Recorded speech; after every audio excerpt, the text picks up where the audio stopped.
The room was frozen in time.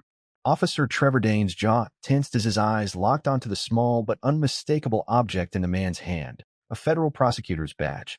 Logan Brooks, his partner, shifted uneasily, his fingers twitching near his belt. Across the courtroom, the judge's gavel hovered in midair, her expression a carefully controlled mask of shock. Frederick Harrison tilted his head slightly, his voice steady, his words slicing through the silence like a blade. Frederick Harrison never thought his night would end in a pair of cold steel handcuffs. It had started like any other late evening. Dinner with colleagues at an upscale restaurant in downtown Houston, the kind of place where laughter hummed over dim candlelight and glasses clinked with quiet sophistication. He wasn't thinking about work, wasn't running over case files in his head or preparing arguments for the next trial. All that mattered was getting home. Then came the flashing lights. Red and blue strobes flickered in his rearview mirror, splashing neon against the dark pavement. Frederick exhaled sharply, checking his speedometer. He wasn't speeding. Hadn't rolled through a stop sign. No illegal turns. There was no reason for him to be pulled over. But reason rarely played a role in situations like this. With the precision of muscle memory, he signaled, slowed to a stop, and reached for his wallet. His fingers grazed the smooth surface of his leather ID holder, a habit formed through years of knowing that, in moments like these, the smallest movement could be the difference between calm and chaos. A car door slammed. Then another. Two officers approached his window. Trevor Dane, the one on the driver's side, was built like an ex-linebacker, his buzz cut sharp as a knife.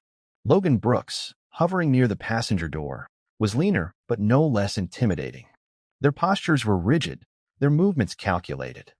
License and registration, Dane ordered, his voice clipped.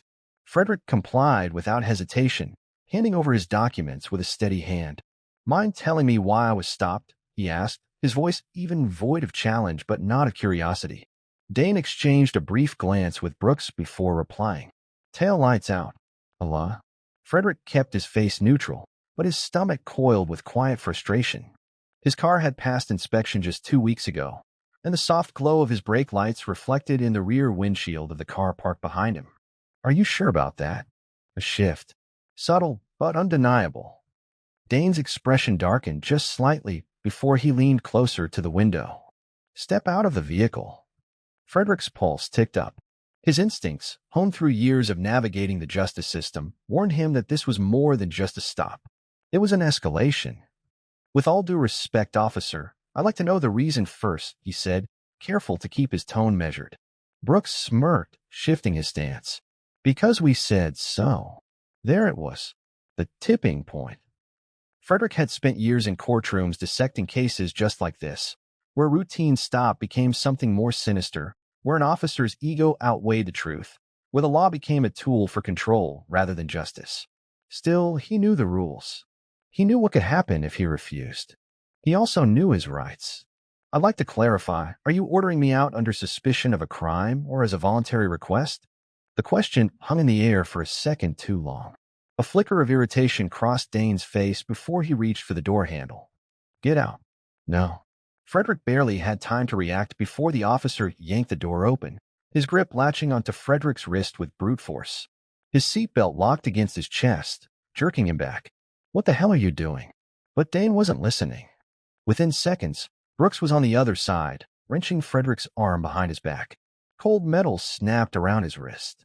You're resisting, Dane declared flatly, as if reading from a script. A rush of heat flooded Frederick's veins, not fear, not panic. Rage. He wasn't resisting. He was being set up. As his chest pressed against the hood of his own car, headlights from passing vehicles illuminated the absurdity of the moment. And yet, it wasn't absurd. It was a pattern. A story told 1,000 times before. The only difference. This time, they had no idea who they were dealing with. The holding cell was colder than he expected. The fluorescent lights above cast a sterile, artificial glow, turning everything into a shade of dull yellow. Frederick Harrison sat on the metal bench, his back straight, his hands resting lightly on his knees, though the raw marks left by the handcuffs still burned against his wrists. He wasn't just angry, he was calculating. The officers hadn't asked him any real questions since bringing him in. They had booked him for resisting arrest, obstruction, and disorderly conduct, all carefully chosen charges designed to paint him as a threat. He had seen it countless times, how officers manipulated the narrative, turning a refusal to comply into aggression, a demand for rights into defiance. Through the thick bars, he could hear them laughing. Dane's voice was the loudest, smug and confident. Yeah, he tried to be smart. Kept asking for a reason, like he was a damn lawyer. Should have seen his face when we yanked him out. Frederick let out a slow breath through his nose, forcing himself to remain still. They had no idea who he was. They assumed he was just another man in the system, another name to be processed, filed, and forgotten. But that was their mistake. He wasn't the one on trial. They were. Hours passed before his name was finally called. A heavy-set officer with tired eyes opened the cell door and gestured for him to stand. You got cored. Frederick walked through the narrow corridor, the smell of stale coffee and disinfectant hanging in the air. He could feel the weight of the system pressing down on him, not just as a defendant, but as someone who had spent years dismantling its flaws from the inside. They led him into the courtroom through the side door reserved for defendants, placing him at the defense table. His lawyer, a public defender named Miles Carter, barely glanced up as he shuffled papers, his suit slightly wrinkled, his exhaustion evident in the way he carried himself. Overworked. Underpaid. Fighting battles he knew he would lose. Across the room, the prosecutor, Neil Satterfield, radiated a quiet confidence. He was a man who had done this 1,000 times before, standing at the podium with the ease of someone who knew the odds were stacked in his favor. To him, this was routine. The officers who arrested him sat near the witness stand, their expressions carefully neutral. But Frederick caught the way Dane's knee bounced slightly, the small crack in his composed exterior. Brooks, on the other hand, looked almost relaxed, as if he had already moved past this, confident in the protection of the badge on his chest.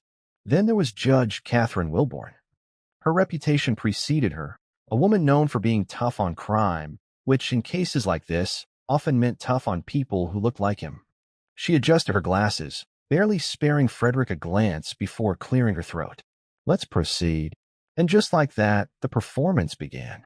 Satterfield wasted no time. His voice was smooth, practiced, as he laid out the charges, painting a version of events that felt rehearsed to perfection. The defendant refused lawful orders, became verbally aggressive, and attempted to resist officers. Due to his behavior, force had to be used to subdue him for the safety of all involved. Frederick almost laughed at the absurdity of it. The officers nodded along, their faces blank, their words aligning seamlessly with the narrative Satterfield had presented. They spoke with certainty, as if their version of events was indisputable. Dane was the first to take the stand. He sat with his shoulders squared, answering each question with confidence. He refused to comply. We had no choice but to detain him. Would you say he was aggressive? Absolutely. Raised his voice. Became agitated. Lies. Brooks followed next, his testimony nearly identical, reinforcing every fabricated detail. We feared for our safety. More lies. Frederick remained silent, his fingers interlocked, his breathing even. He had spent his life fighting against this exact kind of corruption, and now he was sitting in the middle of it. Finally, Miles Carter stood, clearing his throat as he prepared to challenge the prosecution's case. Your Honor, there is no body cam footage to support these claims. Satterfield barely reacted. Body cams were not operational at the time. Of course they weren't. The judge barely looked up. Noted. Continue. Frederick's jaw tightened. She wasn't even pretending to be impartial. The next minutes dragged on, the weight of institutional bias pressing down on the room like a suffocating fog. Carter tried to push back, to poke holes in the officer's statements, but the judge dismissed every attempt with casual indifference. Frederick had seen it all before. How evidence became irrelevant when the system had already made up its mind. Then came the moment. Carter turned to him, hesitating just slightly before nodding. The defense calls Frederick Harrison to the stand. Silence settled over the room as he stood. He adjusted his suit, his expression unreadable as he walked to the witness chair. Every pair of eyes was on him now, waiting, watching. Satterfield approached, his stance relaxed. Mr. Harrison, would you say you complied with the officer's instructions? Frederick held his gaze, his voice calm. I asked why I was being ordered out of my car. That is not illegal. Satterfield smirked, shaking his head. But you refused to exit, correct? Frederick leaned forward slightly, his tone unwavering. I asked for a reason, which I am legally entitled to do. The prosecutor glanced at the judge, as if already expecting her to side with him. Your Honor, it's clear the defendant. Frederick didn't let him finish. He reached for his briefcase. Carter stiffened beside him, unsure of what was happening. Across the room, Dane and Brooks tensed.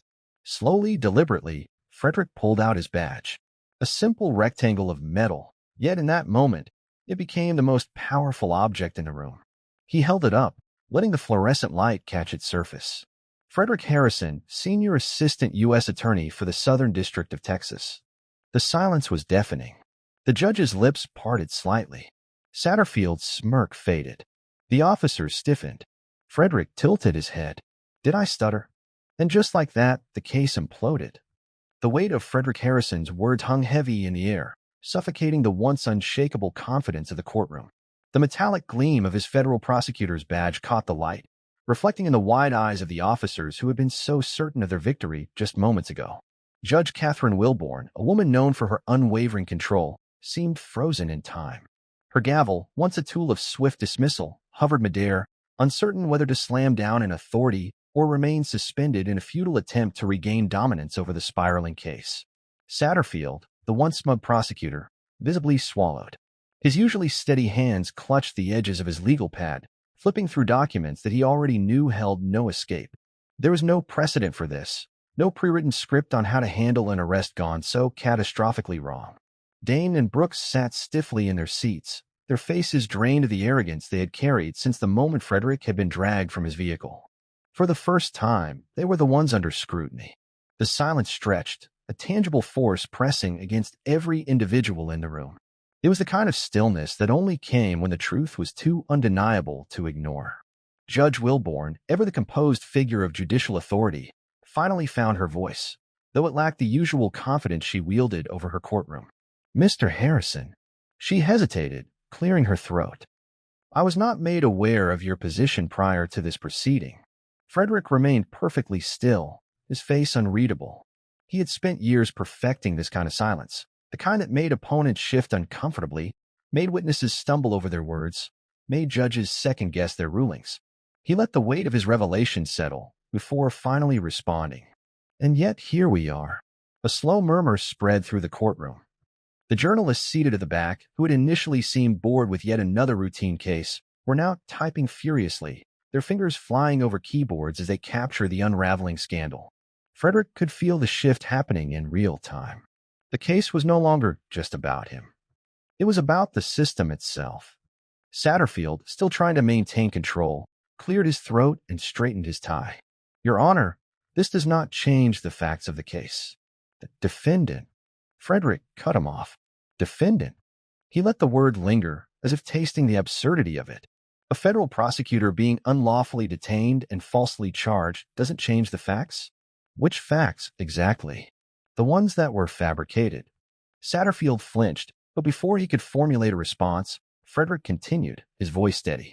If these officers truly believed they had arrested just another nameless man, imagine how many others have sat in this exact chair, convicted not by evidence but by bias.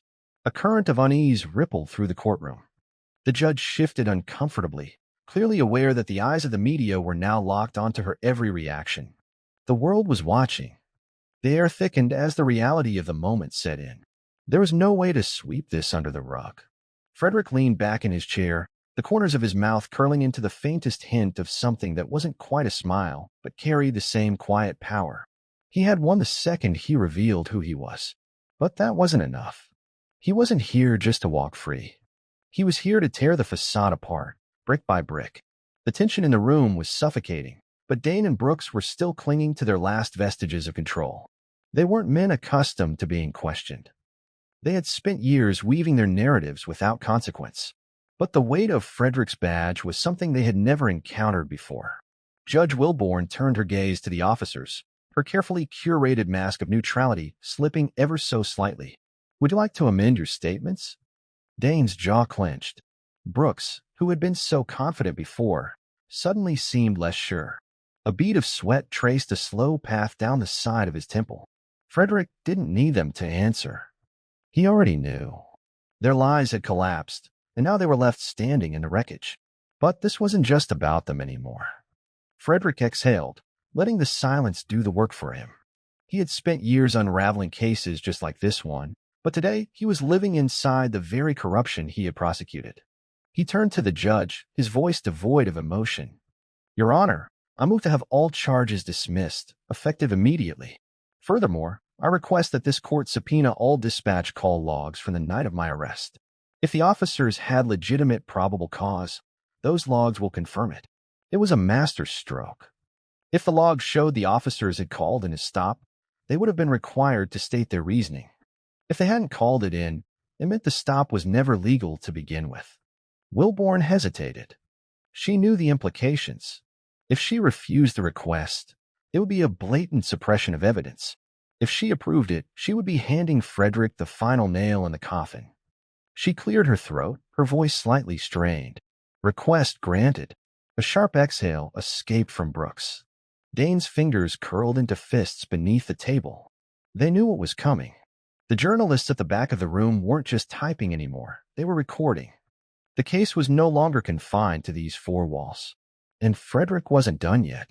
He leaned back, letting the moment stretch, letting them feel the weight of their own downfall. This wasn't just about proving his innocence. It was about proving how many others had never been given the chance. And now, for the first time, the system was being forced to look at itself. The quiet hum of whispered conversations grew restless as Judge Wilborn's voice wavered, barely concealing the weight of what she had just agreed to. The court would pull the dispatch call logs from the night of Frederick Harrison's arrest. With a single ruling, the floodgates had been forced open, and there was no shutting them now. The officers, who had moments ago exuded the quiet confidence of men who believed they were untouchable, suddenly looked exposed. Trevor Dane's fingers tapped against his knee, his usual smugness traded for clenched tension. Logan Brooks sat motionless, but Frederick could see it, the subtle twitch in his jaw, the way his foot tapped lightly against the tiled floor. They were unraveling. Satterfield, the prosecutor, cleared his throat. It was a small sound, but in the charged atmosphere of the courtroom, it was deafening. He glanced toward the officers as if searching for reassurance, but none came. The weight of the revelation had shifted the power in the room, and everyone felt it. Frederick remained perfectly still, his hands resting lightly on the table in front of him. He had spent years watching people break under the force of the truth, the moment when they realized that no lie, no manipulation, no manufactured authority could save them. And now it was happening right in front of him. Across the courtroom, the jury members exchanged uncertain glances. They had walked into this trial expecting a straightforward case, a minor traffic stop gone wrong, another routine conviction. But now nothing was routine. The press, once detached observers in the back of the room, were no longer just taking notes. They were recording, their cameras capturing every shift in expression, every unspoken admission of guilt. The air felt charged, heavy with the knowledge that this case was no longer just about Frederick Harrison. It was about every person who had ever sat in this chair before him, every case that had been quietly buried, every life ruined without consequence. Judge Wilborn, a woman who had spent decades presiding over cases with firm, unwavering authority, now sat rigid behind a bench. She had made a mistake, a critical miscalculation in assuming this case would be no different than the others. But Frederick was not just another defendant. And she knew it. The sound of shuffling papers brought the room back to life. The court clerk moved swiftly, preparing to issue the formal request for the dispatch logs. Frederick didn't need to see them to know what they would reveal. If the officers had called in the stop beforehand, they would have been required to state their reason. If they hadn't, it meant the stop had never been legal to begin with. There was no way out for them. Satterfield's voice broke the silence, though it no longer carried the same assured arrogance as before. "Your Honor, I would like to request a brief recess before proceeding further." A transparent attempt to regroup, to strategize, to delay the inevitable. Judge Wilborn hesitated. Normally, she would have granted it without question. But this wasn't normal. Every movement, every decision she made now was under scrutiny. "Denied," she said finally, her voice tight. A ripple of murmurs spread through the gallery. She was losing control. Frederick watched as Satterfield stiffened, his hands gripping the podium a little too tightly. This was no longer a prosecution. This was damage control. Trevor Dane, his face flushed, leaned toward Brooks. whispering something urgent. Brooks nodded once, his Adam's apple bobbing in a hard swallow. They were scrambling. Frederick let them. They had made their move the night they pulled him over. Now it was his turn. The door at the back of the courtroom swung open, and a uniformed officer entered, a thick folder tucked under his arm. The entire room turned to watch him move down the aisle, the weight of his presence suffocating the two men sitting at the defendant's side of the courtroom. He approached the bench and handed the folder to the judge. "The dispatch logs, Your Honor," he said, his voice neutral. Wilborn hesitated for only a second before accepting the file. The air felt electric, charged with anticipation. Everyone knew what was inside, the last remaining proof that would either confirm or destroy the officer's version of events. Frederick watched as she flipped through the first few pages. Her lips pressed into a thin line. Silence. Then, "It appears there was no recorded probable cause for the traffic stop," she announced, her voice flatter than usual. The gallery erupted. Gasps, whispers, the sound of hurried typing from the press section. The shift that had been slowly building crashed into the room like a tidal wave. Frederick exhaled slowly. There it was. The lie laid bare. Satterfield paled. Dane's jaw clenched so tightly the veins in his neck bulged. Brooks dropped his head for just a moment before straightening, as if steeling himself for whatever came next. Judge Wilborn's gaze flicked toward the officers, her expression unreadable. "Officers Dane and Brooks," she said carefully, "would you like to amend your statements?" Trevor Dane opened his mouth, then closed it. Brooks shifted, his hands gripping the arms of his chair as if holding himself in place. Everyone was watching. The entire city was watching. A crack had formed in the foundation of their carefully built story, and now it was spreading. The judge set the file down and folded her hands. "Given this new evidence, I have no choice but to dismiss all charges against the defendant." The gavel came down, its sharp crack echoing through the chamber. Frederick didn't react. He remained seated, unmoved by the declaration of his own freedom, because he had never been fighting just for himself. This wasn't over. Not by a long shot. Outside the courthouse, the storm was already brewing. The headlines had been written before the trial even ended. Senior U.S. prosecutor wrongfully arrested, exposes police corruption in court. Houston officers caught lying on stand, now under investigation. Judge Wilborn under scrutiny after attempting to fast-track conviction. The world had seen everything. And for the first time, the system was being forced to answer for itself. As Frederick stepped through the heavy courthouse doors and into the flood of flashing cameras, he knew one thing with absolute certainty. This wasn't just about his case anymore. It was about every person who had ever been in his place and never had the chance to fight back. And now nobody was looking away. The gavel's sharp crack had barely faded when the courtroom doors burst open to a swarm of reporters, activists, and spectators, their voices rising in a chaotic symphony of questions, disbelief, and outrage. The weight of the moment, the sheer gravity of what had just transpired, was no longer confined to the four walls of that courtroom.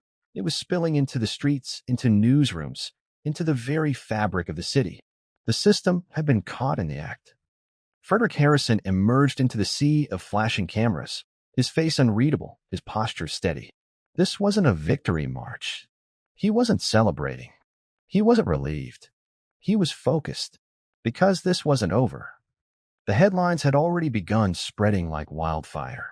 Federal prosecutor nearly railroaded by corrupt officers, exposes systemic bias in open court. Judge Wilborn under scrutiny after ignoring evidence in wrongful arrest case. Houston PD faces public outcry. Citizens demand investigation. Frederick had known this case would attract attention. But this was an inferno. The reporters surged forward, cameras rolling, microphones thrust toward him. "Mr. Harrison, how do you feel about today's ruling? Do you plan to take legal action against the officers involved? Do you think this case exposes a larger problem within law enforcement?" He could feel the questions closing in around him, the weight of expectation pressing against his chest. He knew what they wanted: a soundbite, a headline, a moment of fury or vindication.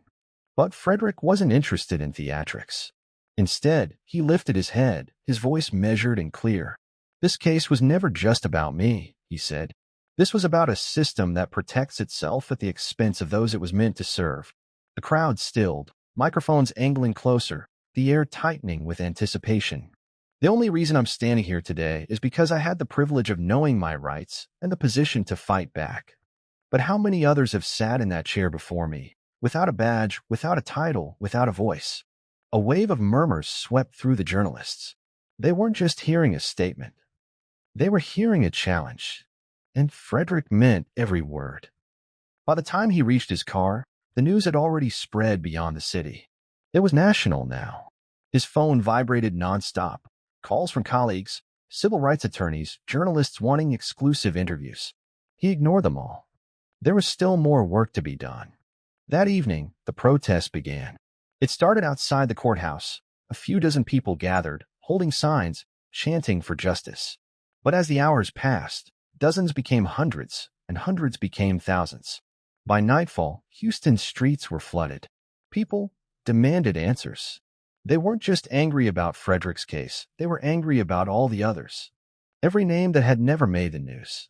Every case that had been dismissed, buried, forgotten. The footage from inside the courtroom, asterisk, the moment he revealed his badge, the judge's hesitation, the officer's silent panic, asterisk, had gone viral. The internet had already begun digging. And then came the real bombshell. Late that night, an anonymous leak appeared online. Internal police emails, messages between officers, conversations discussing how to justify stops like Frederick's, how to word reports to ensure compliance, how to frame interactions to maintain control of the narrative. And worse, it wasn't just about Frederick. It was a pattern. Years of cases all swept under the rug. Judge Wilborn's record came under scrutiny next. Reporters uncovered case after case where she had dismissed evidence, ignored inconsistencies, sided against defendants without cause. This wasn't just corruption. This was systemic. And now the system was burning. By morning, the mayor of Houston was forced to address the situation. Standing at a podium before a restless crowd, he spoke in carefully measured tones, promising an internal review into the Houston Police Department's procedures. It was a performative gesture, a pacifier. But the people weren't buying it. Frederick watched the broadcaster's office, his hands folded in front of him. He had seen this playbook before. They would make promises. They would announce investigations. They would call for change. And then they would wait. Wait for the news cycle to move on. For the outrage to fade. For people to forget. But Frederick wasn't going to let that happen. He turned off the screen, exhaling slowly. Then he reached for his phone. If the city thought this was just a PR crisis, a momentary flare-up of unrest, they were wrong. Because now the people weren't just watching. They were demanding answers. And Frederick wasn't backing down. That afternoon, a press conference was called by the Texas Attorney General's office. And for the first time since his arrest, the officers who had nearly cost him his freedom were nowhere to be found. Because now they were under investigation. Judge Wilborn, once untouchable, was facing an ethics probe. The district attorney's office had been forced to acknowledge serious concerns regarding past cases handled by the judge in Houston PD. And the people, they weren't going anywhere. Protests continued. Lawsuits were filed. Other victims came forward, their stories eerily similar to Frederick's. A reckoning was coming. And this time, the system had run out of places to hide. Frederick stood at his window, overlooking the city that had tried to crush him. Tried and failed. His phone vibrated again. Another journalist. Another request for an interview. Another person asking what happens next. Frederick picked up the call. Mr. Harrison, do you have any comment on today's developments? He watched as the streets below filled with people demanding change, their voices rising above the city like a tidal wave. Yes, he said finally, his voice steady. This is just the beginning. The city was no longer just watching, it was boiling over. What had started as a single case had grown into an unstoppable force, a movement that was no longer just about Frederick Harrison, but about every person who had been silenced by a system built to protect itself. Protests had spread beyond Houston, Dallas, Atlanta, Chicago, even Washington, D.C. People marched with signs bearing slogans that demanded more than just investigations. They demanded accountability. And now those in power were running out of ways to avoid the inevitable. The Texas Attorney General's office had opened a full-scale inquiry into both the Houston Police Department and Judge Wilborn. The officers involved in Frederick's case, Trevor Dane and Logan Brooks, had been placed on administrative leave, but that wasn't enough. The public wanted them charged. The mayor was scrambling, issuing carefully worded statements about transparency and justice, but Frederick had seen this before. They were stalling, hoping the fire would die down, hoping that, if they waited long enough, people would move on. But this time, the system had been caught too publicly, too undeniably, and Frederick wasn't going to let them forget. The next blow came swiftly. An anonymous source within the Houston PD leaked a new batch of documents, internal memos that detailed a years-long practice of profiling, illegal stops, and fabricated reports. It was worse than anyone had imagined. These weren't just isolated incidents. They were patterns, instructions on how to handle stops, how to manipulate reports, how to justify arrests when necessary, how to make it stick. Frederick sat in his office, his fingers tightening around the papers in his hands. This was no longer just about the two officers who had arrested him. It was about an entire machine. And that machine was finally breaking down. Judge Wilborn had vanished from the public eye. For decades, she had ruled her courtroom with absolute authority, dismissing cases, ignoring evidence, handing out rulings that disproportionately affected people who looked like Frederick. Now she was the one under investigation. The State Judicial Commission had launched a formal review of every case she had presided over in the past 15 years. The numbers were staggering. Case after case, patterns of bias, questionable rulings, convictions overturned on appeal but never addressed. Attorneys had suspected for years, but no one had ever been able to prove it. Until now. Until Frederick's case had forced the system to turn its gaze inward. The pressure became too much to ignore. 3 days after the leaked memos surfaced, the governor of Texas held a press conference. The podium was surrounded by city officials, the mayor, and the Houston PD's interim police chief because the original had just resigned. The governor's face was tight, his voice carefully measured. Effective immediately, a special task force will conduct an independent review of the Houston Police Department's policies and past cases. It wasn't an admission of guilt, but it was close enough. More importantly, it was a reaction. The system was bending under the weight of its own corruption, and it was Frederick's case that had lit the match. Trevor Dane and Logan Brooks had gone silent. No interviews, no statements. They had been abandoned. The department, the city, even the prosecutors who had once stood by them, they had all distanced themselves. Because now, they weren't officers defending the law. They were liabilities. And the system, it would sacrifice its own to protect itself. Frederick sat across from his attorney, watching the dominoes fall. They're going to charge them, Carter said, setting a legal document on the table. Frederick exhaled slowly, his fingers brushing over the edge of the paper. Official charges, perjury, filing false police reports, civil rights violations. Everything they had done to him was now being used against them. It was more than he had expected. But it still wasn't enough. Because this wasn't just about two officers. It was about the system that had created them. And that fight wasn't over. The day the charges were formally announced, the city erupted. Crowds filled the courthouse steps, chanting for more. Not just these two. All of them. Every officer who had abused their power. Every judge who had ignored the truth. This wasn't justice. This was a reckoning. And for the first time, the system had no choice but to listen. That night, Frederick sat alone in his apartment, the city's glow stretching beyond his window. His phone was filled with messages, calls, interview requests. People wanted his story. But this had never been just his story. It was so much bigger than him. A notification flashed on his screen, a news alert. Houston PD announces mass internal review of past wrongful arrests. Frederick stared at the words, his chest rising and falling with slow, measured breaths. It wasn't the end, but it was a beginning. And for the first time in a long time, the system had been forced to change. The storm had arrived. The once unshakable walls of the system were crumbling, and for the first time in decades, those in power weren't the ones in control. The people were. The air in Houston was different now. The tension that had existed in the shadows for years had finally been dragged into the light. The protests hadn't stopped. They had only grown. There was no returning to silence. Frederick Harrison had spent years prosecuting cases, believing that justice, though slow, could be served through the proper channels. He had fought battles in courtrooms, argued against corruption, and worked within the system to reform it from the inside. But now he wasn't so sure the system was ever meant to be fixed. The days following the officer's indictment were filled with an uneasy quiet. It wasn't victory. Not yet. It was the eye of the storm. For every person celebrating the small moment of accountability, there were forces working behind the scenes to push back.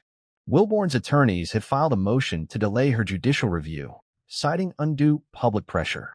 The police union had started framing Dane and Brooks as scapegoats, implying they had only been following department protocol. The city's officials were still refusing to commit to any long-term reforms. They were waiting for the people to grow tired, waiting for the news cycle to move on, waiting for this moment to pass. But Frederick knew better. He had seen what happens when people are forced to move on before real change is made. He had watched as momentum faded, as promises turned to dust, as stories that had once ignited national conversations were buried beneath the next breaking headline. Not this time. The next week, an emergency city council meeting was held. Inside the chambers, the air was thick with anxiety, tension, and unspoken calculations. Frederick sat among the crowd, his presence enough to make certain people shift uncomfortably in their seats. He wasn't here to argue his case had already been won. He was here for something bigger. The mayor, the police chief, and several city officials sat at the front, their carefully prepared statements ready. They weren't here to fix the problem. They were here to control the damage. And that's why, as the meeting began, the first citizen to take the microphone didn't ask a question. They made a demand. We want every single case tied to these officers re-examined. A murmur of agreement swept through the crowd. Another voice followed. We want real reform. Not a task force. Not an internal review. We want legislation. We want officers held accountable for every false charge, every fabricated report, every life they've ruined. The council members shifted uncomfortably. They had come expecting complaints. They had come expecting anger. But they hadn't come expecting organization. This wasn't just a protest anymore. It was a movement. And Frederick could see it in their faces. They were afraid.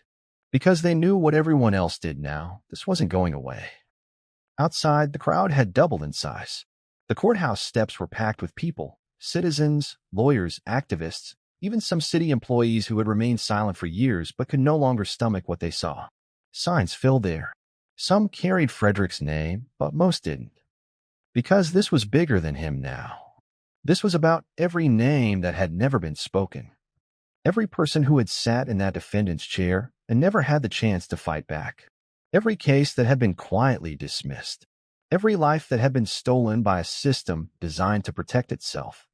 And now for the first time, the system was on trial. The final blow came unexpectedly. An anonymous whistleblower from inside the Houston PD stepped forward, armed with documents, memos, and internal reports spanning nearly 2 decades. Patterns of cover-ups, suppressed complaints, officers protected despite multiple accusations. It was indisputable. And the city collapsed under the weight of it. Judge Wilborn resigned within 48 hours. Dane and Brooks were officially charged and stripped of their badges. The police chief announced his early retirement. And the city had no choice but to change. Because now there was no excuse not to. Frederick stood in the heart of downtown Houston, watching as the crowd celebrated not just the arrests, not just the resignations, but the fact that, for the first time, the system had been forced to answer. It wasn't everything, but it was something. And something was enough to build on. He exhaled, feeling the weight of the past few weeks settle deep in his bones. His name was everywhere. His face was now a symbol of resistance. But this was never supposed to be about him. It was about the people. And now they weren't backing down. Late that night, as the city's skyline flickered against the dark sky, Frederick sat at his desk, staring at his phone. A message from Carter sat unread on the screen. They're asking if you're planning to sue the city. You'd have a case. He had thought about it. But the truth was, he had already won something more valuable. They had tried to bury him, and instead, they had unearthed everything. He didn't need money. He didn't need revenge. He had something better. He had changed the rules. And for the first time in his career, the system had finally lost.